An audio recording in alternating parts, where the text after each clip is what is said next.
Merhaba arkadaşlar. Bugünkü videomda sizlere yapımını bitirmiş olduğum Arduino ile çalışan sulama projesini tanıtacağım. Öncelikle arkadaşlar size projenin çalışma prensibini anlatayım. Şöyle ki toprağın içinde bulunan kapasitif toprak nem sensörümüz Arduino yazılımımızda daha önceden belirlenmiş değerler aralığının dışında bir ölçüm yaptığında, yani toprağımız istenen nem seviyesi değerinin dışında olduğunda su pompamız 3 saniye boyunca su pompalamaktadır. Bu 3 saniyenin sonunda kapasitif toprak nem sensörümüz tekrardan ölçüm yapıp eğer istenilen değerler aralığına geldiyse motoru durdurmaktadır. Gelmediyse tekrardan 3 saniye boyunca motoru çalıştırıp su pompalamaktadır. Buradaki amaç toprağımızın kuruduğunda, yani istenen nem seviyesinin altında kaldığında toprağımızın otomatik olarak sulanıp bitkilerimizin kurumasını önlemektir. Kullanacağınız ortamın sulanma büyüklüğüne göre motorun çalışma süresini yazılım üzerinden uzatabilir ya da kısaltabilirsiniz. Günlük hayatımızda bu proje evlerimizde, hobi bahçelerimizde kullanılmak için idealdir. Kullanacağınız ortama göre sizin inisiyatifinizde bu proje daha da geliştirilebilir. Projeyi birkaç defa yaptım. Balkonumdaki saksıda kullandım, ancak her yaptığımda projede eksiklikler gördüm. Burada gördüğüm eksikliklerden en önemlisi de yaptığınız projenin uzun ömürlü olmasını istiyorsanız içine malzemeleri koyacağınız sağlam ve iyi bir kutunuzun olması gerekiyor. Daha önceden dikdörtgen bir yoğurt kabında yapmıştım bu projeyi ve çok verimli kullanamadım. Daha sonrasında bu atıl durumda olan bu kutuyu buldum. Kutunun eni 18 santim, boyu 25 santim, yüksekliği 9 santim. Bu boyutlarda bir kutu içine bu şekilde kolaylıkla yapabilirsiniz. Diğer gördüğüm eksikliklerden biri de normal nem sensörü kullanmıştım. Bu da bir süre sonra sensörün üzerindeki metalin toprak içinde oksitlenmesine neden oldu. Daha sonrasında yaptığım araştırmalarda kapasitif ölçüm yapan nem sensörünün daha uzun süre kullanabileceğini gördüm ve bu sefer kapasitif toprak nem sensörünü kullandım. Çalışma prensibi diğer toprak nem sensörüne göre aynı.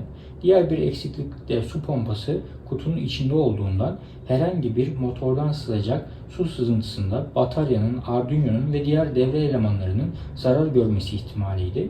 Bunun için metal distanslar kullanarak devre elemanlarıyla kutu zemini arasında 3-4 santimlik mesafe oluşturup bu eksiklikleri tamamlayıp proje en son halini aldı. Şimdi sizlere projede kullanmış olduğum malzemeleri anlatayım. Bir adet eni 18 santim, boyu 25 santim, yüksekliği 9 santim boyutlarında kutu, bir adet Arduino Uno. Eğer elinizde Arduino Nano veya diğer modeller varsa onlar da kullanılabilir. Bir adet 12 volt su pompası, bir adet 3S batarya. Burada kullanılan bataryayı kendim yaptım. Çıkma laptop bataryalarının içinden çıkan sağlam 18650 model şarj edilebilir pillerin seri şekilde bağlantı yapılmasıyla yaptım. Bir adet 3S BMS şarj modülü, pil grubunun üzerindeki pillerin eşit şekilde şarj edilmesi için kullandım. Bir adet güneş paneli, bir adet solar şarj kontrolcüsü, bir adet L293D model motor sürücüsü, 2 adet LED, 2 adet 1 kilo ohmluk direnç, bir adet kapasitif toprak nem sensörü, bir adet on-off anahtarı, 2 adet delikli plaket, 4 adet klemens, 5 adet çift taraflı kablo sabitleyicisi, 2 adet hortum, 2 adet klips, 1 adet plastik rakor ve birden çok kablo kullandım. Arkadaşlar az önce teorik olarak projenin nasıl çalıştığını anlatmıştım. Şimdi burada proje üzerinden nasıl çalıştığını göstereceğim. Burada bir adet güneş panelimiz var. Solar şarj kontrolcümüz var.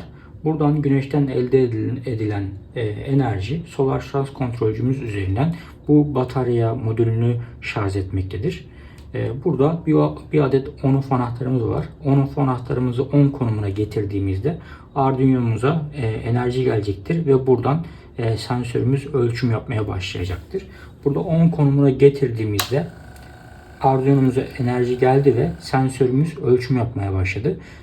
Ölçüm yaptığında istenilen değerler aralığında olmadığı için Arduino'muz üzerinden motorumuza enerji verildi ve buradan motorumuz sulamaya başladı.